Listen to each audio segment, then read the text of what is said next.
orang yang menikah dan bertakwa pada Allah, Allah akan buka peluang buat dia. Wa man yattaqillah yaj'al lahu makhraja wa yarzuqhu min haitsu la yahtasib. Jadi perkawinan bukan pembawa kemiskinan, malah pembuka pintu rahmat Allah. Tidaklah kami ciptakan bangsa jin maupun manusia kecuali untuk beribadah. Dari ayat ini yang secara global di sini menunjukkan ya Nabi Adam juga melaksanakan salat, tapi ya tata caranya tapi kita nggak tahu seperti apa. Ya. Wallahu a'lam. Inna hadhihi ummatukum ummatan wahidatan wa ana rabbukum fa'budun. وَمَا أَرْسَلْنَاكَ إِلَّا رَحْمَةً لِلْعَالَمِينَ.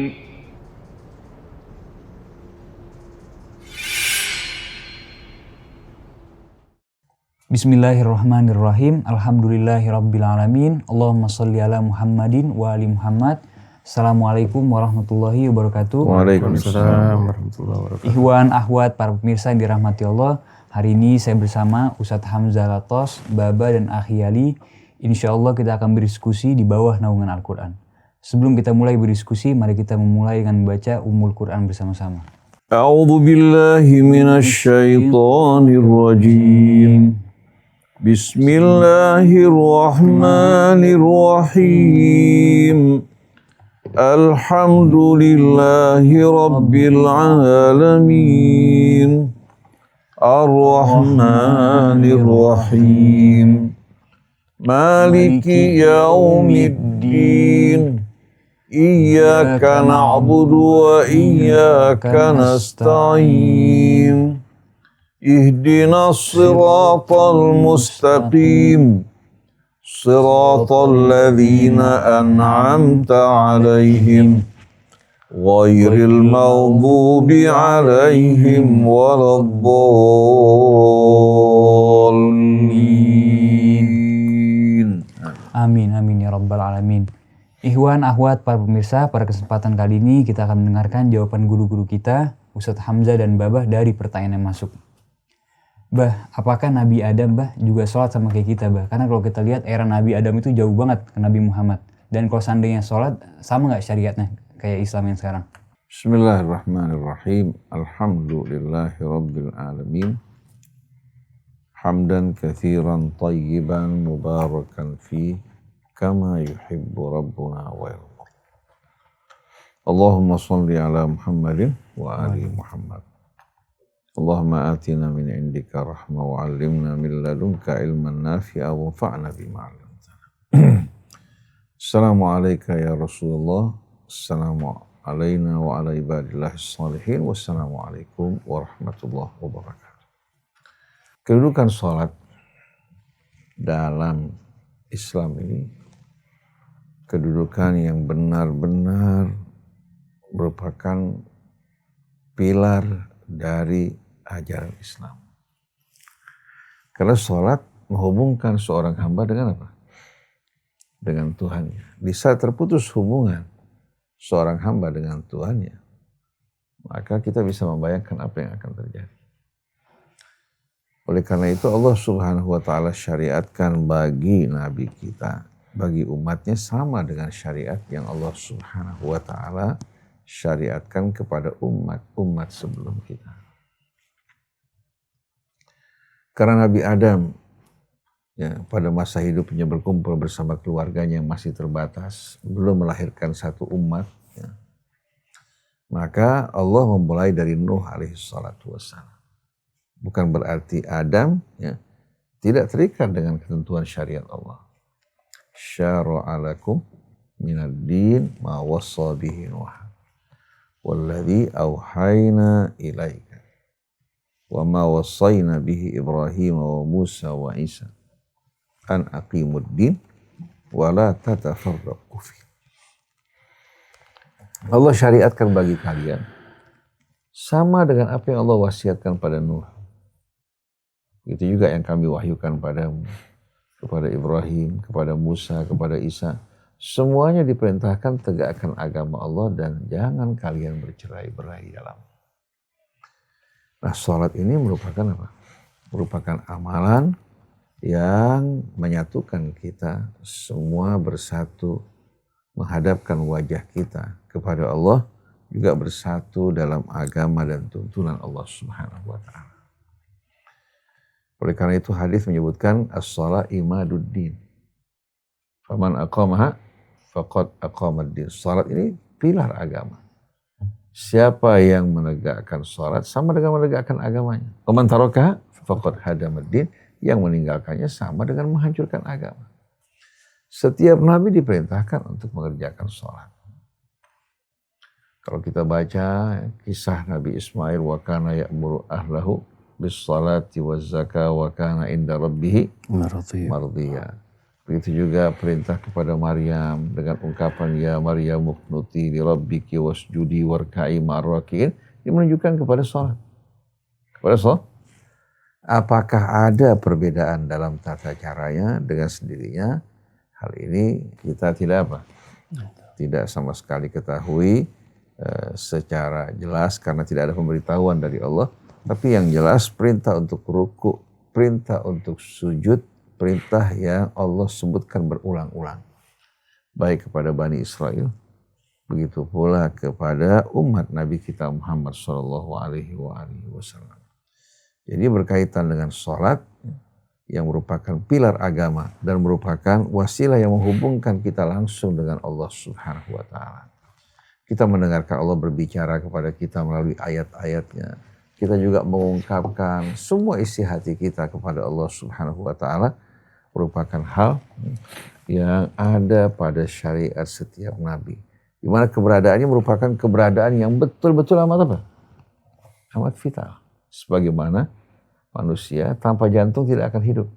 Betul nggak? Jantung ini merupakan organ vital bagi manusia.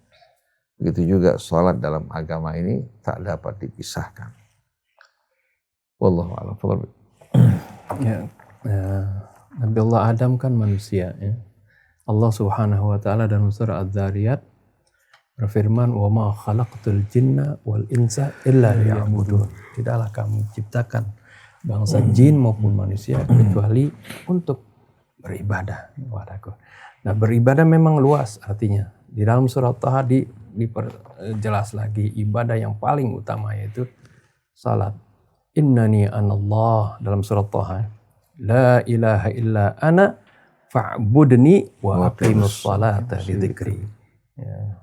Sungguhnya aku adalah Allah. La ilaha illa ana. Tidak ada Tuhan melainkan aku. Fa'budni, maka sembahlah aku. Nah, diterangkan lebih khusus secara menyembahnya adalah wa aqimus salata li dzikri, dan dirikanlah salat li dzikri dengan tujuan untuk mengingat aku. Nah, ini jadi dari sini ya, dari ayat ini yang secara global di sini menunjukkan ya Nabi Adam juga melaksanakan salat, tapi ya tata caranya tapi kita nggak tahu seperti beda, apa ya. Wallahu a'lam. Ya Hamzah, Babah nih ada pertanyaan berkaitan sama media sosial. Bagaimana cara memanfaatkan media sosial sesuai dengan ajaran Islam tanpa terjebak dalam gosip kebencian atau konten yang tidak bermanfaat? Allah Subhanahu wa Ta'ala perintahkan kita di dalam Al-Quran untuk betul-betul berlaku adil pada setiap ucapan kita. Wa idza qultum fa'dilu walau kana dza qurba. Kalau kalian berbicara dengan adil walaupun konsekuensinya apa? Merugikan kerabat kamu. Artinya kebenaran disampaikan dengan tegas. Kesaksian juga disampaikan sebagaimana adanya.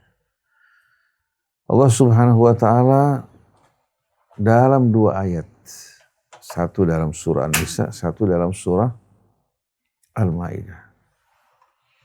Ya ayyuhalladzina amanu kunu qawwamina bil qisti syuhada'a lillah walau ala anfusikum awil walidain wal aqrabin.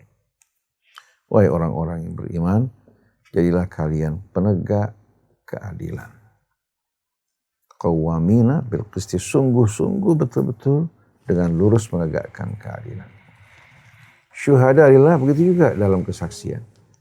Kamu menyampaikan kesaksian ini dengan betul-betul apa? Melihat Allah. Merasakan bahwa kita diawasi oleh Allah. Bukan karena keuntungan-keuntungan duniawi yang kecil. Walau ala anfusikum awil walidaini wal aqrabin. Walaupun konsekuensinya merugikan kalian. Atau kedua orang tua kalian. Atau kerabat kalian. Kita kan tahu kita wajib berbakti pada ayah ibu kita, berbuat kebaikan. Tapi pada saat kita diminta untuk menjadi saksi. Atau kita menyampaikan kebenaran, kita harus sampaikan apa adanya. Dan ini tidak melanggar kebaktian kita kepada kedua orang tua. Begitu juga dalam surat Al-Maidah. Ya ayyuhalladzina amanu kunu qawwamina lillahi syuhada'a bil qist. Wahai orang yang beriman, jadilah kalian orang-orang yang betul-betul apa? Bekerja dengan lurus, dengan mengharapkan ridha Allah.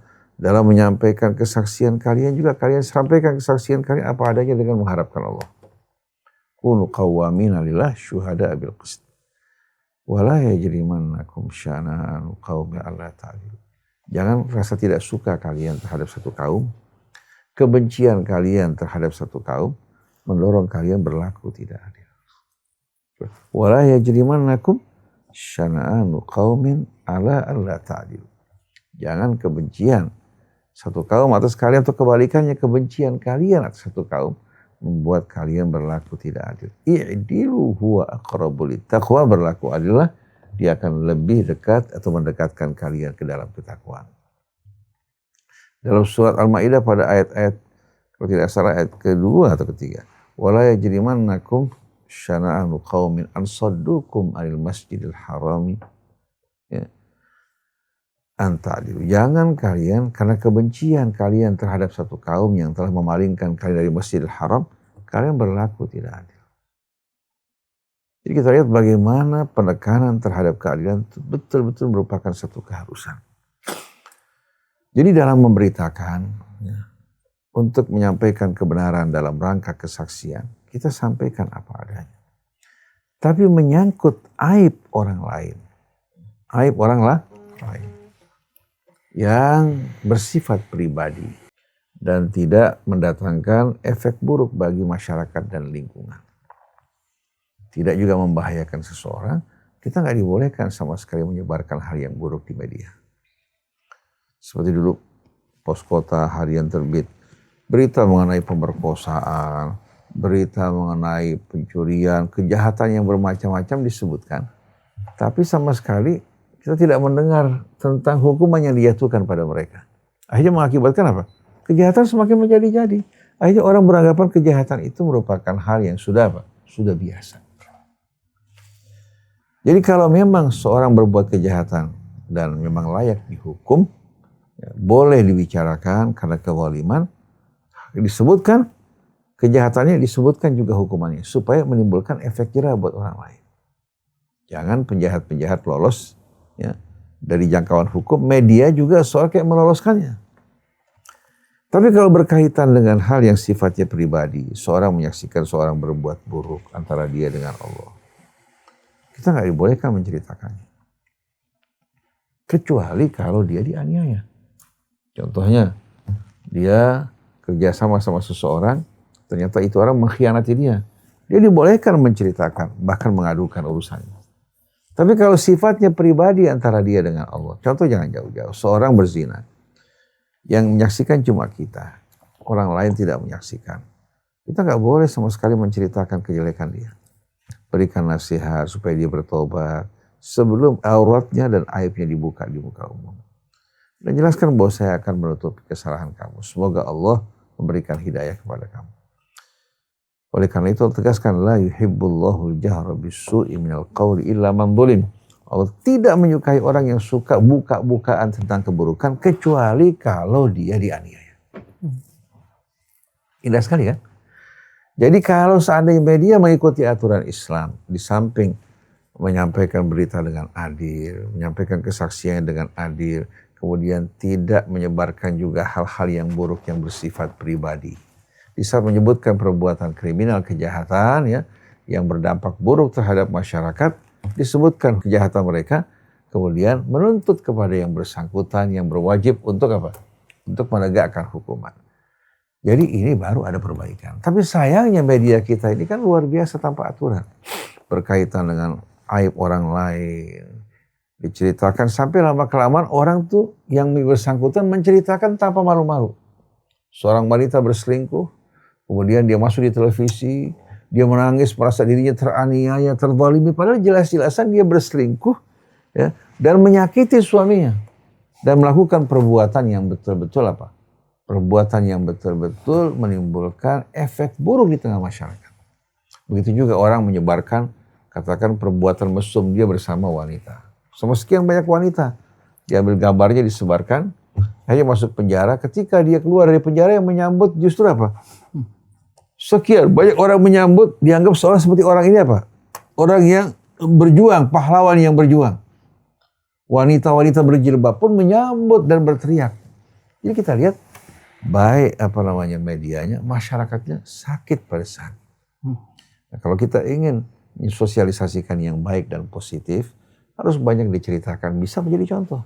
Yang buruk ya, kalau yang perlu diceritakan karena menyangkut kezaliman terhadap orang lain sebagai tuntutan agar yang berwenang menghukum. Kalau seandainya dihukum juga hukumannya diumumkan.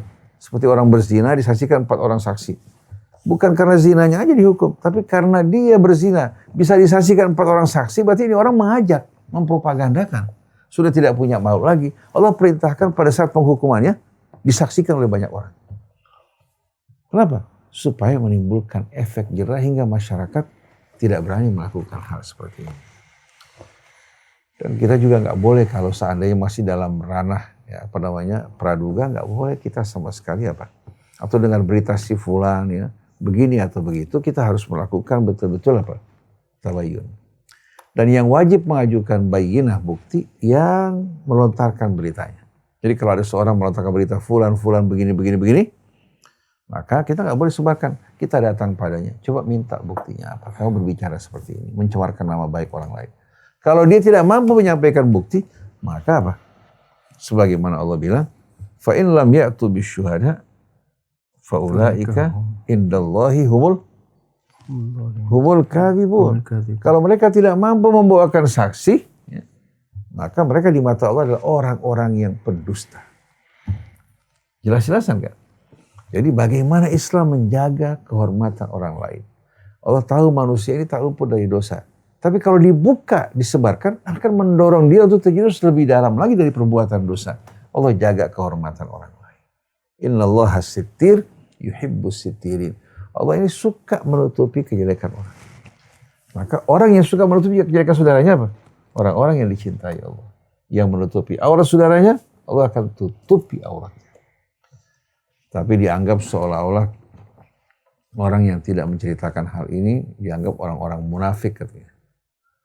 Padahal yang suka menyebarkan perbuatan keji di tengah-tengah orang yang beriman, Allah sediakan bagi mereka azab yang maha pedih dunia dan akhirat. Innal ladzina yuhibbuna an tasyi'al fahishatu fil ladzina amanu lahum adzabun alimun fid dunya wal akhirah. Wallahu ya'lamu wa antum la ta'lamun. Sesungguhnya mereka-mereka yang suka menyebarkan perbuatan keji di tengah-tengah orang yang beriman, Allah sediakan bagi mereka azab yang pedih dunia maupun di akhirat. Kenapa? Wallahu ya'lamu wa antum la ta'lamun. Allah lebih tahu, kalian tidak tahu akibat dari apa.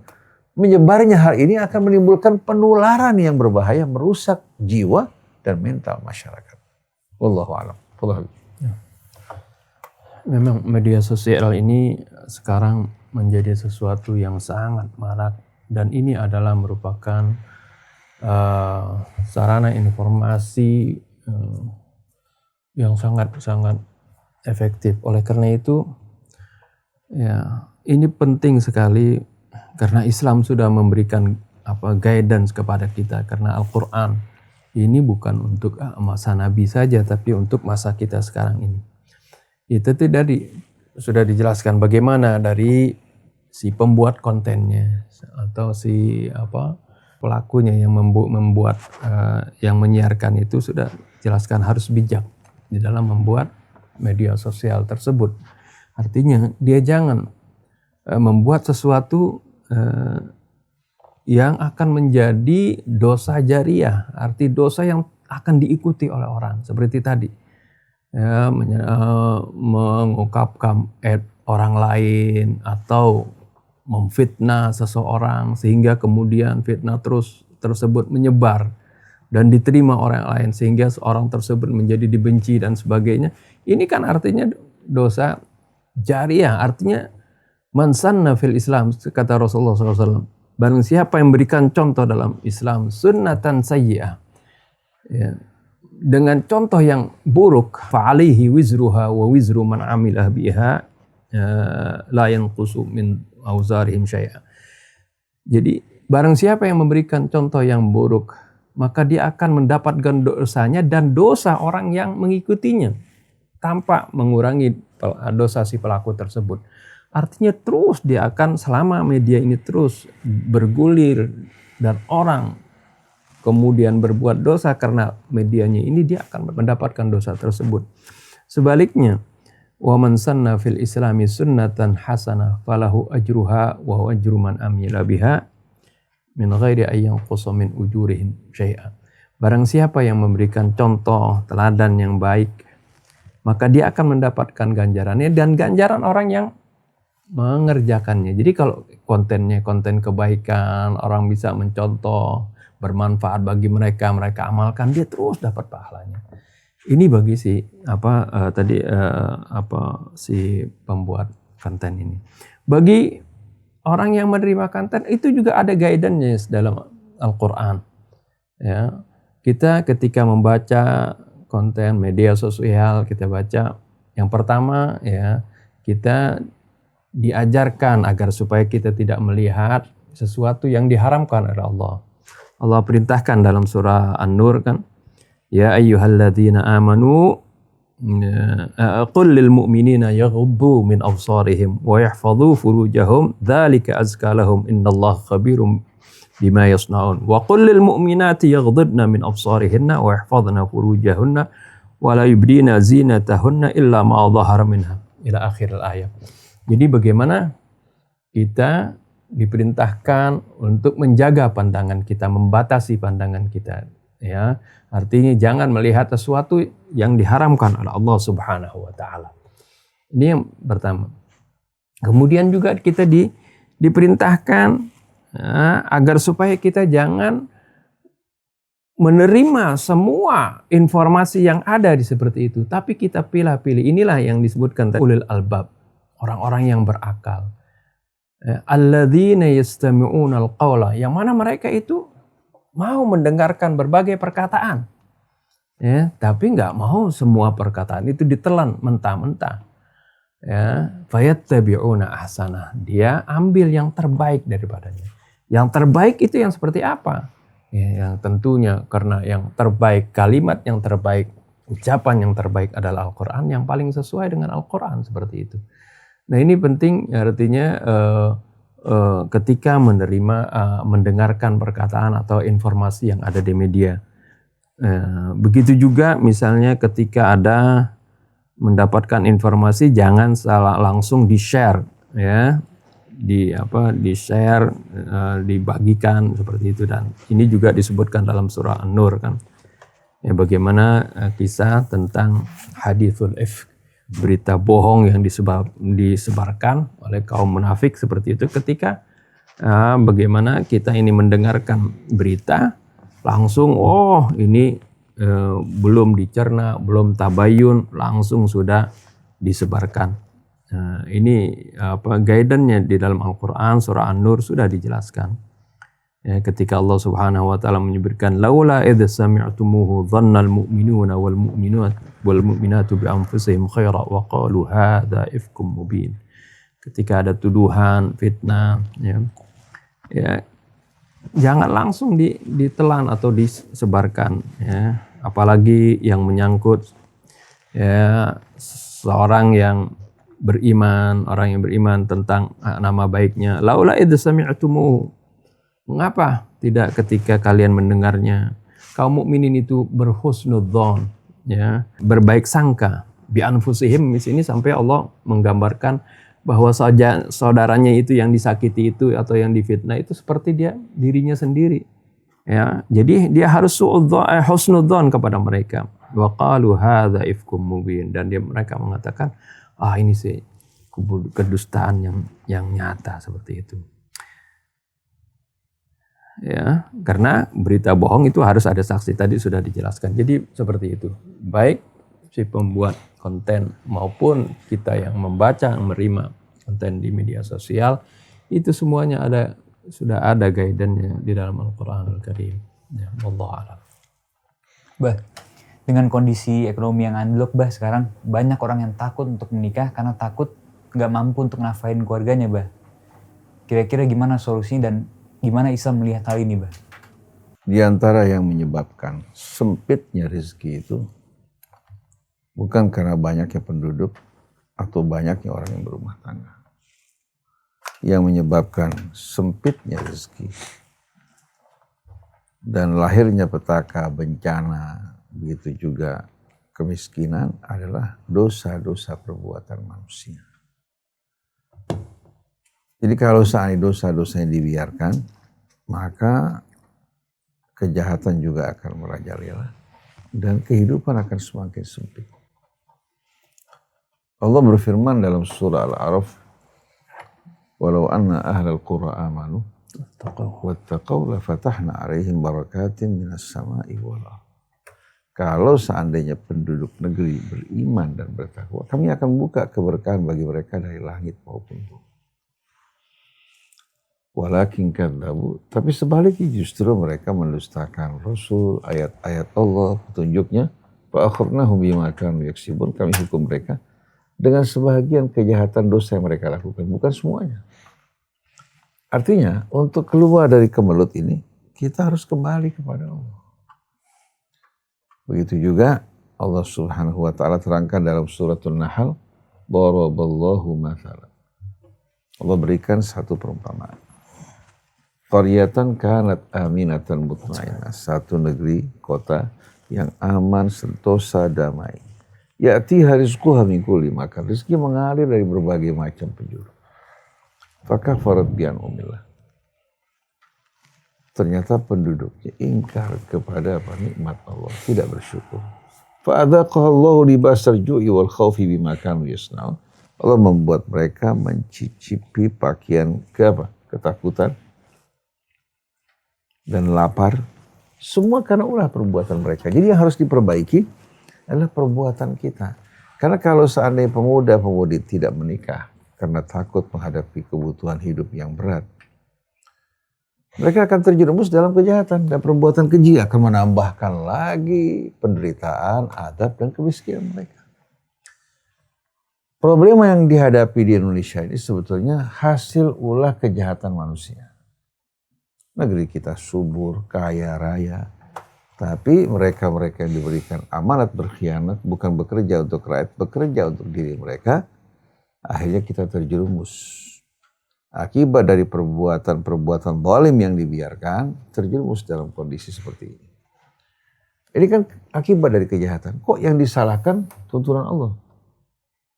Allah perintahkan orang untuk berumah tangga, Allah janjikan buat mereka rezeki. Malah pernikahan itu membuka pintu rezeki. Sampai Rasulullah mengatakan, iltamisul ghina fi zawaj, cari kekayaan. Dari apa? Dari perkawinan. Wa ankihul ayama minkum wassalihina min ibadikum, kawinkan orang-orang yang belum berumah tangga dari kalian. Hamba-hamba saya kalian yang sudah layak untuk menikah, juga memiliki akhlak yang baik. In yakunu fuqara yughnihimullahu min fadli. Kalau mereka tadinya fakir, Allah akan berikan kecukupan dari karunia-Nya. Allah akan berikan mereka kekayaan di samping dari usaha mereka dari karunia Allah. Jadi pemuda-pemudi karena takut menikah karena beban hidup yang begitu berat, ketahuilah bahwasannya yang menjadi beban yang memberatkan hidupnya karena dirinya bergantung kepada dunia, tidak bergantung pada Allah. Akibatnya dunia membuat dirinya tersiksa, terpenjara, dan terjajah, hidup dalam ketakutan. Walaupun dia merdeka secara fisik, tapi jiwanya terpenjara. Kenapa? Karena bergantung pada makhluk. Bergantung juga pada apa? Pada kondisi dan keadaan. Kalau kondisinya baik, ya, dia mau berumah tangga, kondisinya buruk, ya, dia berpaling menjauh dari apa yang Allah Subhanahu wa Ta'ala ajarkan. Pada masa Nabi, sahabat-sahabat Nabi itu hidup prihatin. Mereka bisa mendapatkan segenggam gandum untuk keluarganya, membuat roti, sudah kebahagiaan. Mereka berhari raya, kalau punya kelebihan untuk kebutuhan dia, diberikan bantuan untuk mereka-mereka yang tidak punya kelebihan. Jadi berbagi betul-betul. Bukan tunggu kaya. Mereka punya, katakan untuk makan hari buat keluarga. Ada kelebihan, mereka bagikan untuk tetangga-tetangga mereka. Indonesia kan, coba hasil apa yang nggak Indonesia? Saudi ada minyak, kita punya minyak. Mereka mengatakan kita defisit, salah. Karena terjadi korupsi, terjadi manipulasi, ya, akhirnya kita apa? Jerumuskan diri dan bangsa kita ke dalam kehancuran. Kita punya emas. Kita punya apa? Punya juga sumber daya manusia yang luar biasa. Kita punya juga apa? Sungai-sungai yang begitu banyak. Hujan yang lebat yang turun. Kok kenapa kita harus mengimpor kebutuhan pangan dari luar? Aneh nggak? Iya. Jadi karena salah urus terjadi semua ini.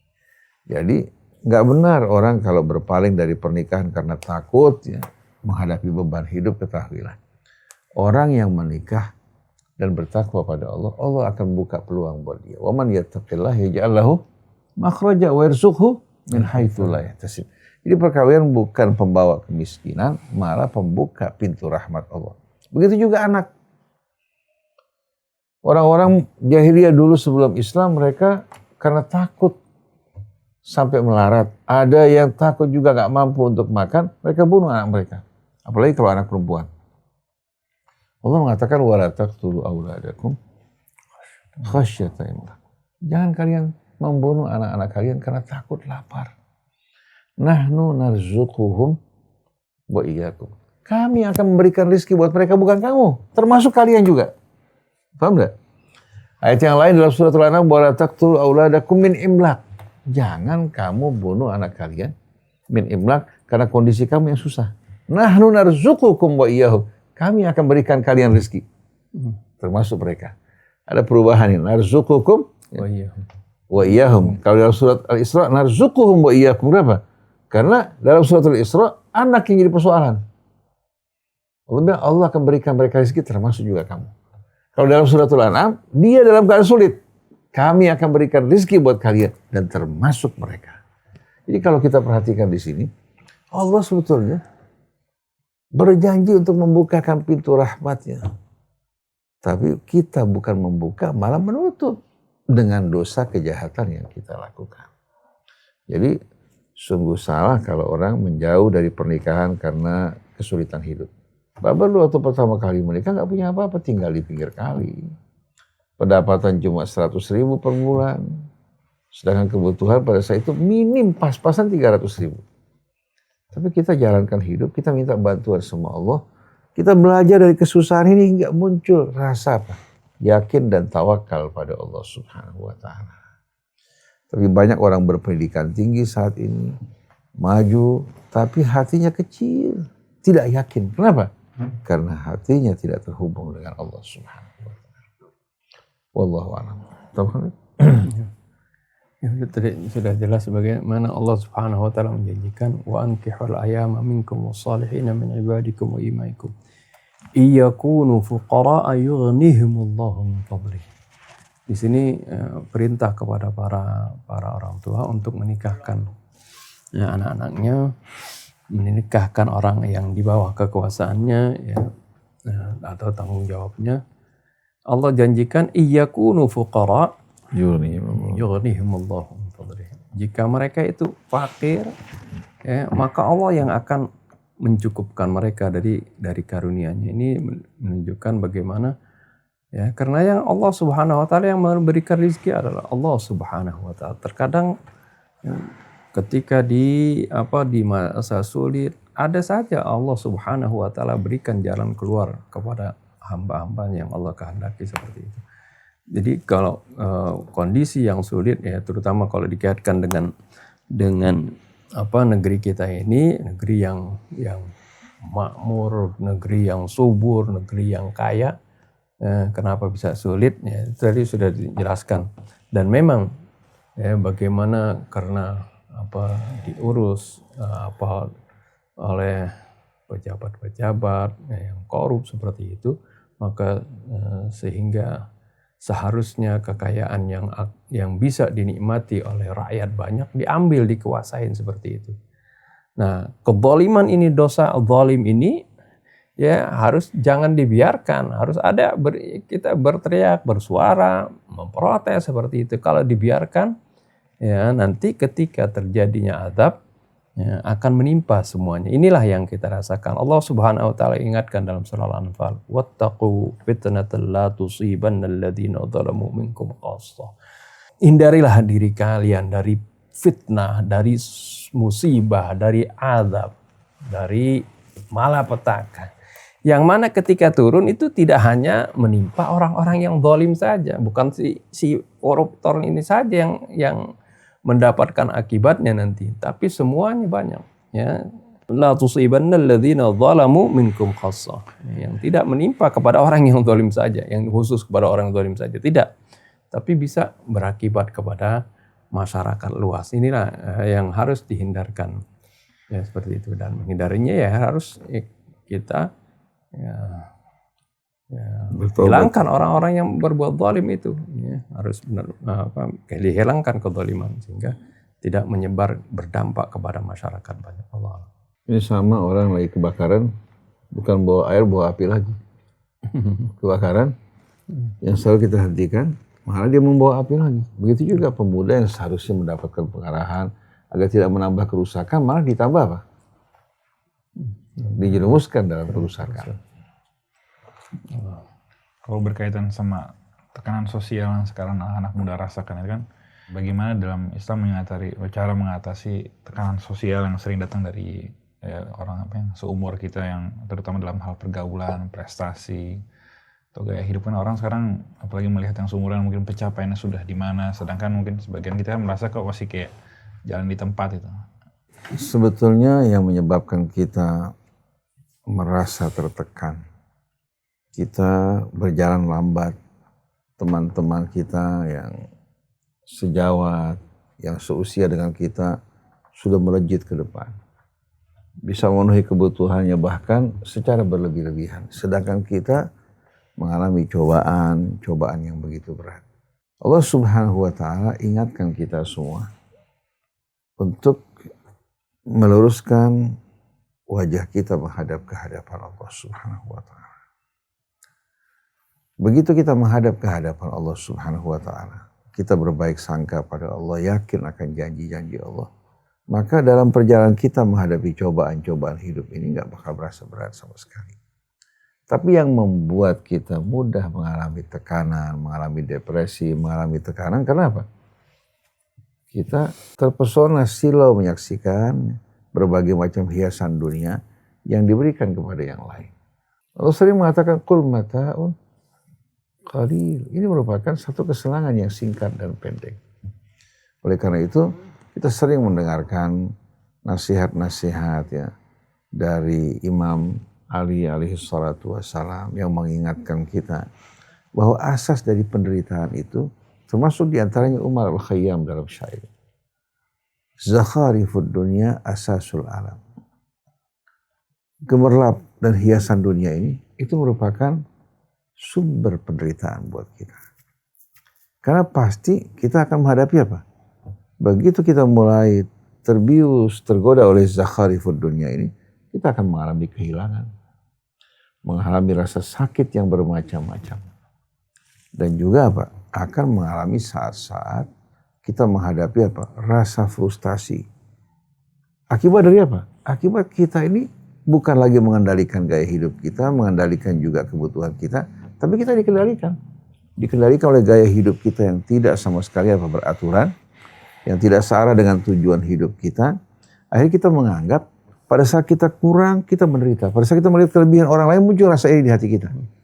Tapi coba, Begitu kita hadapkan wajah kita ke hadapan Allah Subhanahu wa taala, bersyukur dengan nikmat yang Allah berikan, dengan hidayah juga yang Allah anugerahkan buat kita. Kita dalam sepanjang perjalanan kita selalu bantuan Allah datang kepada kita. Setiap kali bersyukur, nikmat yang Allah berikan akan bertambah. Oleh karena itu, kita perlu memperhatikan bagaimana kita mengatur gaya hidup kita. Jangan kita justru ditarik, dikendalikan ke sana kemari yang membuat kita letih, lelah, depresi, iri terhadap orang lain. Jadi jangan kita anggap orang yang diberikan kelebihan dunia lebih baik, lebih mulia, lebih beruntung, lebih disayang oleh Allah Subhanahu wa taala. La yaghurrannaka taqallubul ladzina kafaru fil bilad mata'un qalil tsumma ma'wahum jahannam. Jangan kamu terpedaya menyaksikan orang-orang kafir yang berpindah-pindah dari satu negeri ke negeri pesiar, menikmati berbagai macam keindahan. Mata'un qalil. Itu hanya kesenangan sesaat, kemudian tempat kembali mereka azab api neraka. Nabi Muhammad ditawarkan gunung Uhud menjadi emas, beliau menolak. Menolak semua itu. Lebih mengutamakan kehidupan yang sederhana, merasakan deritanya orang-orang fakir dan miskin. Padahal beliau itu ditawarkan hiasan dan keindahan dunia. Imam Ali dengan kedudukan dia pada saat itu sebagai Amir Mu'min, dia bisa menikmati kenikmatan dunia. Tapi lebih suka dipanggil sebagai Abu Turab karena seringnya tidur di atas tanah.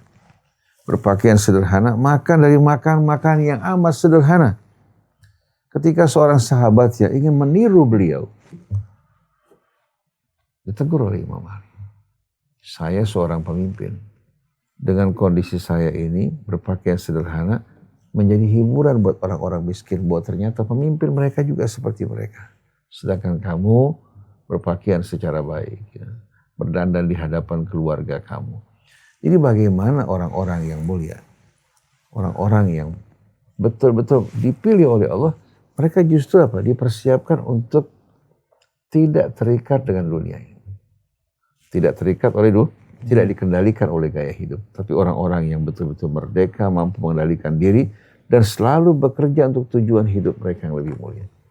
Waladdarul akhiratu khairun lilladzina yattaqun. Sesungguhnya apa yang Allah sediakan di hari akhirat itu jauh lebih baik bagi orang yang bertakwa. Lau kanu ya'lamun, kalau mereka tahu. Atau afala taqilun, apa kalian tidak sadar? Jadi sebetulnya apa yang Allah berikan kepada kita kalau kita syukuri, alhamdulillah kita dalam keadaan sehat, anak-anak kita sehat. Kalau sakit, kemudian pada saat sakit Allah berikan bantuan untuk kita bisa mengobatinya atau berobat, itu merupakan kebahagiaan yang luar biasa. Tapi mereka yang terbawa oleh gaya hidup, sedikit dari mereka yang bisa bersyukur pada Allah. Mereka berpindah dari nikmat ke nikmat tanpa mengingat Allah Subhanahu wa taala. Begitu mengalami pukulan cobaan, akan mengerikan keadaannya. Kenapa? Karena sama sekali hatinya nggak pernah terhubung dengan Allah. Begitu mengalami pukulan tersebut bisa menjatuhkan, menghancurkan dirinya. Waliyadzubillah. Jadi bagi pemuda-pemudi saat ini, baik yang sedang sekolah, yang mulai pekerjaan, yang mulai berumah tangga, harus betul-betul hatinya semakin dekat dengan Allah. Dan kita merasa setiap kali kita lebih dekat, hati lebih damai, lebih tentram. Kita sholat dengan khusyuk, membaca Al-Quran, merenung, mengingat nikmat-nikmat Allah, keutamaan yang Allah berikan kepada kita semua. Seandainya kita kekurangan A, kita diberikan keutamaan dalam bidang lain. Kenapa justru kita hanya fokus pada kekurangan kita, lupa akan nikmat-nikmat yang Allah Subhanahu wa taala limpahkan atas diri kita semua. Jadi kalau kita bertakwa, kita bersyukur, kita akan menjadi orang yang paling berbahagia. Dan hiburan kita, para nabi, para rasul, termasuk Nabi kita Muhammad SAW, dan orang-orang yang soleh. Mereka bukan orang-orang yang hanyut bersama kehidupan dunia ini. Tapi mereka mengambil dari dunia seperlunya. Untuk kebutuhan mereka, selebihnya mereka gunakan untuk membangun akhirat mereka. Wallahu a'lam. Allah juga mengingatkan kita di surat Taha, wala tamuddanna 'ainaka ila ma matta'na bihi azwajan minhum zahratal hayatid dunya linaftinahum fihi wa rizqu rabbika khairu wa abqa. Jangan sekali-kali kamu tujukan pandangan kamu kepada kesenangan dunia yang kami berikan kepada beberapa golongan dari mereka. Ya. Yang mana itu merupakan kesenangan dunia yang yang sementara itu linaftinahum fi. Tujuannya adalah ini ujian buat mereka. Jadi ini kita diingatkan warizqu rabbika khairu wa abqa, dan rezeki Tuhan kamu itu lebih baik dan lebih kekal. Rezeki yang Allah Subhanahu wa taala berikan kepada kita, yang kita syukuri, kita nikmati, itu lebih kekal dari kemewahan dunia yang fana ini, seperti itu. Ini diingatkan, Rasulullah juga mengingatkan kita ketika bagaimana agar supaya kita selalu merasa qanaah, merasa cukup dengan apa yang Allah berikan kepada kita, yaitu agar supaya kita jangan melihat kepada orang yang lebih tinggi dalam kekayaannya daripada kita, tapi lihatlah kepada orang yang lebih rendah, agar supaya timbul rasa syukur kita kepada Allah Subhanahu wa taala. Masih banyak orang yang lebih susah dari kita, supaya timbul rasa syukur kita kepada Allah, agar supaya kita menghargai apa yang Allah Subhanahu wa taala berikan kepada kita. Ini ya agar supaya kita memiliki hati yang qanaah tadi. Bukan berarti kemudian kita juga nggak boleh berusaha mencari rezeki, silakan berusaha ya, tapi ya seperti itu, hati kita harus selalu seperti apa yang Allah Subhanahu wa taala arahkan kepada kita. Jangan silau dengan memandang kekayaan dunia yang diberikan kepada beberapa golongan tadi. Allah. Ketahuan dalam surat Kahfi kan? Seperti yang tadi Ustaz bacakan. Wasbir nafsaka ma'al ladzina yad'una rabbahum bil ghadati wal 'ashyi yuriduna wajha. Wala ta'du aynaka anhum turidu zinatal hayatid dunya. Wala tuti' man aghfalna qalbahu an dzikrina wattaba'a hawa wa kana amruhu furata. Ini nasihat untuk Rasul. Sabarkan diri kamu ya Rasulullah, berkumpul dengan orang yang setia, berdoa memohon kepada Tuhan mereka pagi dan petang. Yuriduna wajah, yang mereka dambakan wajah Allah, artinya keridhaan Allah. Yang mereka harapkan adalah rahmat Allah Subhanahu wa ta'ala. Ini penting. Berzikir bukan hanya zikir, salat bukan hanya salat, tapi mengingat Allah yang menjadi dambaan mereka Allah. Allah ini penguasa seluruh alam semesta. Idza arada syai'an an yaqula lahu kun fayakun. Kemudian wala ta'du aynaka anhum. Jangan pandangan mata kamu beralih dari mereka ini yang menginginkan Allah. Turidu zinatal hayatid dunya, kepada orang yang menginginkan kehidupan dunia. Jadi wala ta'du aynaka anhum. Jangan pandangan matamu beralih dari mereka. Turidu zinatal hayatid dunya, menginginkan hiasan-hiasan kehidupan dunia. Wala tuti' man aghfalna qalbahu an dzikrina. Jangan kamu ikuti, turuti, jangan kamu bergaul bersama orang-orang yang hatinya kami lalaikan untuk mengingat kami. Wattaba'a hawa, dia mengikuti hawa nafsunya. Wa kana amruhu furata, dan keadaannya betul-betul amat kritis. Kalau kita kumpul sama orang yang suka membanggakan dunianya, hidup bersenang-senang, sedangkan kita untuk kebutuhan sehari-hari tidak terpenuhi, lama-kelamaan apa? Kita akan merasa apa? Takdir Allah itu kejam. Kenapa si fulan kok dengan mudah kita dalam kondisi seperti ini? Kenapa? Karena kita terpedaya, mata kita ini tidak melihat dengan jernih. Kita beranggapan dia mulia, padahal sebetulnya kemuliaan itu pada orang yang hatinya selalu mengingat Allah. Ada sebuah kisah, true story. Satu orang punya beberapa anak, diantaranya punya sepasang anak kembar. Dia lulus sekolah di UI. Pada saat itu seorang, katakan gelar LC itu, S1 itu merupakan satu tingkatan yang amat tinggi, di mana jumlah orang yang belajar itu sedikit, masih pada saat muda. Ini terjadi puluhan tahun yang lampau. Kalau sekarang PhD sudah banyak. Ketika dia berangkat menggunakan motor berdua untuk mengambil ijazahnya, terjadi kecelakaan, meninggal dunia. Orang tuanya betul-betul terpukul yang luar biasa. Biasa orang, ya, kalau anaknya sukses sekolah kan punya harapan anak-anaknya ini bisa berhasil dan paling tidak bisa membantu dirinya, bisa juga membantu saudara-saudaranya. Tapi ternyata harapan dia pupus ketika kedua anak ini yang diharapkan meninggal dunia. Mulai saat itu subhanallah dia beralih total, selalu berzikir kepada Allah Ta'ala. Kita lihat dia berjalan di jalan-jalan sambil berzikir. Di sana dia menemukan kebenaran yang amat indah. Rupanya Allah memilih bagi anak yang terbaik dan memilih buat diri juga yang terbaik. Ketika dia menjadikan anaknya sebagai harapan, kalau dibiarkan ini berlarut-larut bisa membahayakan diri. Bisa membuat dirinya semakin jauh dari Allah. Allah ambil kedua anaknya. Allah subhanahu wa ta'ala hubungkan hatinya yang tadinya tidak terlalu dekat dengan Allah, sepenuhnya kembali pada Allah Ta'ala. Dia mulai saat itu berlepas tangan dari makhluk dan sepenuhnya bergantung pada Allah. Nah, yang tertinggal ada anak laki-lakinya yang kurang begitu baik, tidak seperti yang meninggal dunia, sama perempuan-perempuan yang masih lemah. Yang perempuan kebetulan bidan. Jadi dia bekerja sebagai bidan bersama saudara-saudaranya. Buka kegiatannya di rumah. Usaha seorang bidan kan untuk mendapatkan kekayaan tidak sama dengan mereka-mereka yang bergelar. Tapi mereka betul-betul bekerja dengan baik, dengan tulus, dengan jujur. Satu hari si anak berkata pada orang tua yang perempuan, berkata pada ayah, kenapa kita terus seperti ini? Kapan kita bisa maju? Orang-orang semua sudah pada maju, berkembang dengan pesat, beli ini, beli itu. Sedangkan kita masih seperti ini.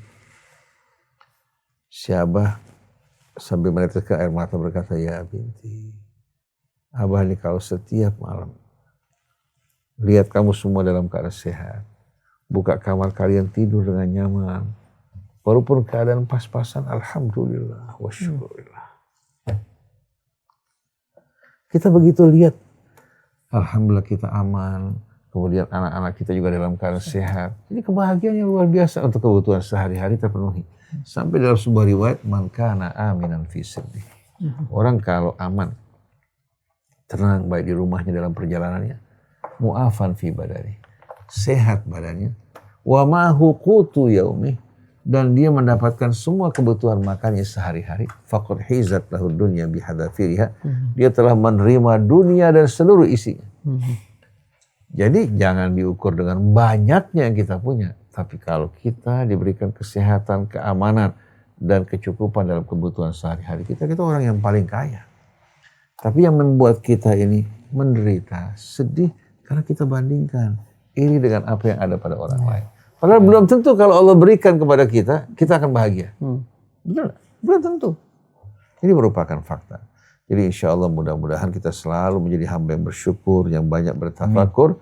Ingat kepada Allah, mengharapkan Allah, itu merupakan jalan kebahagiaan yang paling utama. Subhanakallahumma wa bihamdik, asyhadu an la ilaha illa anta, astaghfiruka wa atubu ilaik, wal afu minkum, wassalamualaikum warahmatullahi wabarakatuh.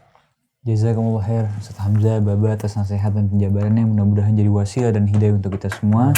Ikhwan, akhwat, para pemirsa Al-Fakir beserta seluruh yang bertugas mohon undur diri. Wassalamualaikum warahmatullahi wabarakatuh. Waalaikumsalam warahmatullahi wabarakatuh. Inna hadhihi ummatukum ummatan wahidatan wa ana rabbukum fa'budun. وما أرسلناك إلا رحمة للعالمين.